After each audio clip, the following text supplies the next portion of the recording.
Merong dalawang nag-iibigan ngunit sa di nakalang pangyayari, nakipaghiwalay ang binata sa minamahal niyang binibini upang ipagtanggol ang bansang sinilangan.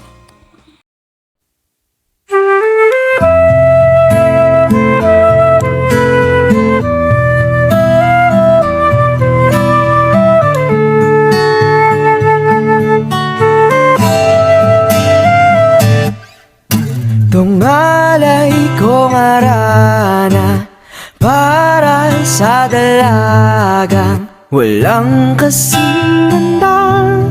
Amoy rosas ang nalimuyak kung nanaisin ng tadhanang mapalin lang. Di hahayaan mawala pa tong liham ng maasang mata mong makabasa. Handang gawin